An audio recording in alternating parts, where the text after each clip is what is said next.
KKR তো দিল্লির বিরুদ্ধে ম্যাচটি একতরফাভাবে ম্যাচ জিতে নিল। এবার কেকেআর এর ম্যাচ আছে আরসিবির সাথে। আরসিবির কাছ থেকে কি একতরফাভাবে কেকেআর 2 পয়েন্ট কেড়ে নিতে পারবে? কেকেআর কি আরসিবি কে হারাতে পারবে তাদের ঘরের মাঠে গিয়ে? কেকেআর কি তা আরসিবি কে হারিয়ে দিতে পারবে? কারণ পরের ম্যাচটি আছে আরসিবির সাথে, কেকেআর ভার্সেস আরসিবি 13 মার্চ খেলা হবে। কিন্তু সেই ম্যাচটিতে তাদের ঘরের মাঠে খেলা হবে আরসিবির, এবং আরসিবি যে ফর্মে আছে কিছু বলার নেই। কিন্তু কেকেআর কম ফর্মে নেই, কারণ কেকেআর পরস্পর 4টে ম্যাচ জিতে চলেছে এবং কেকেআর প্রায় টপ ক্লাস পারফরমেন্স দিচ্ছে। প্রত্যেকটা ম্যাচে ব্যাটিং বোলিং সবকিছুতে ডমিনেট করছে কেকেআর। কেকেআর এর বোলিং লাইন আপ আগুন হয়ে আছে এবং ব্যাটিং লাইন আপে ফিন অ্যালাপ দুর্ধর্ষ মেজাজে ঝড় উঠেছে। কলকাতার সব থেকে বড় ব্যাপার হচ্ছে যে ফিন অ্যালেনের ফর্মের জন্য কলকাতা টেনশন ছিল, কিন্তু ফিন অ্যালেনের ফর্ম চলে এসেছে।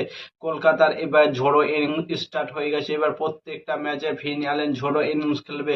কেকেআর এর প্রত্যেকটা এই ম্যাচে ফিন অ্যালেন শুরুটা ঠিকঠাক করে দিচ্ছিল, 17 বলে 37, তারপরে 7 বলে 26, এরকম স্টার্টটা করে দিচ্ছিল। কিন্তু ফিন অ্যালেনের বড় ইনিংসের দরকার ছিল, সেই বড় ইনিংসটা চলে এসেছে দিল্লির বিপক্ষে। এবার পরের ম্যাচ আছে আরসিবির সঙ্গে ম্যাচটি একতরফাভাবে জিততে হবে, কারণ কোয়ালিফাই করতে গেলে কলকাতার প্রত্যেকটা ম্যাচ জিততে হবে। এখন আরসিবির সাথে ম্যাচটি ভাইটাল ম্যাচ হতে চলেছে, কারণ হচ্ছে পরের যে 3টি ম্যাচ আছে সে 3টি ম্যাচ ইজিলি কলকাতা হারিয়ে দিতে পারবে তাদেরকে, কারণ পরের 3টি ম্যাচ আছে কলকাতার ইডেন গার্ডেনে। তো কলকাতা নাইট রাইডার্স আরসিবির বিপক্ষে যদি সেম টিম নিয়ে মাঠে নামে তো আমার মনে হয় খুব ভালো হবে, কারণ মানিশ পান্ডিয়াকে চান্স দিয়েছে, তারা নতুন প্লেয়ার, কিন্তু মানিশ পান্ডিয়া প্রায় দুদিনে একদিনও ব্যাটিং এ নামতে পায়নি, কারণ সে ব্যাটিং করার সুযোগই পায়নি। কলকাতার বোলিং এত দুর্দশা মেজাজে বল করেছে যে ব্যাটিং এর সুযোগই পায়নি মানিশ পান্ডে। রিঙ্কু সিং অব্দি আসতেই হয়নি, ক্যামেরন গ্রিনি শেষ করে দিয়েছে ম্যাচ,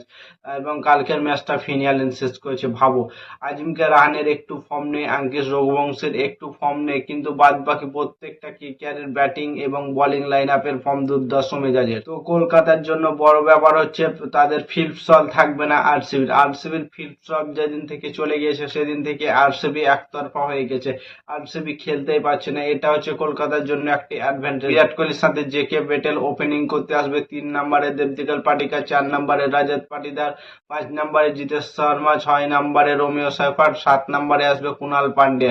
এই ব্যাটিং লাইন আপ নিয়ে আরসিবি মোটামুটি মাঠে নামবে। সেই অনুযায়ী কলকাতার ব্যাটিং লাইন আপ নিয়ে নামবে ফিন অ্যালেনের সাথে রাহানে এবং রঘুবংশী, ক্যামেরন গ্রিন, রিঙ্কু সিং, মানিশ পান্ডে এবং তেজস্বী সিং দাহিয়া, অনুকূল রয় এবং সুনীল নারায়ণ। এই ব্যাটিং লাইন আপ নিয়ে কলকাতা মাঠে নামবে। তো আমার মনে হয় কলকাতার ব্যাটিং লাইন আপ একটু স্ট্রং আছে, আর বোলিং লাইন আপ দুটো দলেরই সমান আছে। ওই দিক থেকে ভুবনেশ্বর কুমার এবং হ্যাজেলউড আরসিবির দিক থেকে ডমিনেট করবে, এবং কেকেআর এর দিক থেকে ডমিনেট করবে সুনীল নারায়ণ এবং বরুণ চক্রবর্তী। দুই দিক প্রায় 50-50 আছে, কিন্তু কলকাতাকে এই ম্যাচটি জিততে হবে। তো কলকাতা আরসিবির বিপক্ষে কোন টিম নিয়ে মাঠে নামলে তোমরা খুশি হবে কমেন্ট করে জানাও। আর নতুন কোনো আইপিএল ভিডিও দেখতে হলে চ্যানেলটাকে সাবস্ক্রাইব এবং ফলো করে দাও। ততক্ষণের জন্য টাটা, বাই বাই, জয় হিন্দ।